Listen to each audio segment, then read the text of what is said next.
ఇప్పుడు ఈ supreme court ఏదైతే ఆర్డర్ పాస్ చేసిందో దాని గురించి ఏం చెప్తారు?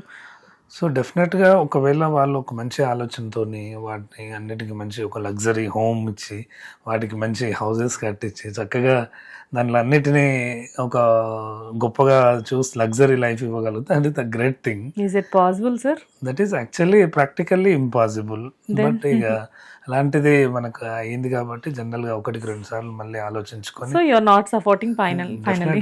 డెఫినెట్‌గా అంటే వాళ్ళకి ఎంత మంచి హోమ్ ఇచ్చినా నేను పుట్టిన నా ఊరే కావాలి అన్నప్పుడు మనం ఎంతసేపు హైదరాబాద్‌లో ఉన్నా ఒక పండగ వస్తే మన ఊరికే పరిగెడతాము. అవును. అలాగా వాటికి కూడా ఉన్న ఏరియానే ఖచ్చితంగా కావాలని కోరుకుంటాయి కాబట్టి జనరల్‌గా ఈ ఒక్క సోషల్ యానిమల్ దాన్ని డిస్టర్బ్ చేయకపోవడం మంచిదండి. సో ఎనీవే మనం కొన్ని యానిమల్స్‌ని అలో చేయట్లేదు. టైగర్ వచ్చింది.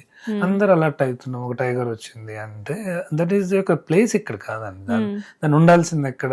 మనం టీవీలో చూస్తుంటాము. వచ్చిందట జనసంచారంలోకి వచ్చింది. మనుషుల్లో తిరుగుతుంది. అది ఏం అటాక్ చేయకపోయినా సరే జస్ట్ ఆ ఏరియాలో కనబడింది. సీసీ కెమెరాలో కనబడింది. దాని ఫుట్ కనిపించింది అంటేనే మనం అలర్ట్ అవుతున్నాం. ఎందుకు అది ఎక్కడ ఉండాలి? అడవిలో ఉండాలి. సో అడవిలో ఉంటే అది హ్యాపీగా ఉంటుంది.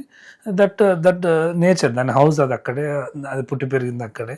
పొరపాటున అక్కడ ఫుడ్ దొరకకనో వెతుక్కుంటూనో విలేజ్‌లలోకి వస్తున్నాయి. సో అలాంటిది ఇప్పుడు డాగ్ అనేది ఇక్కడే పుట్టింది, ఇక్కడే పెరిగింది, దట్ షుడ్ నాట్ డిస్టర్బ్. అంటే ఎక్కడ ఉండేదాన్ని అక్కడ ఉంటేనండి. ఎకోసిస్టమ్ అనేది కూడా సో ఇది బయాలజికల్ చైన్స్ ఉంటాయి. ఇప్పుడు మన ర్యాట్స్ అన్నీ పెరుగుతున్నాయంటే మన పాములన్నీ చంపేస్తే ర్యాట్స్ పెరుగుతాయి.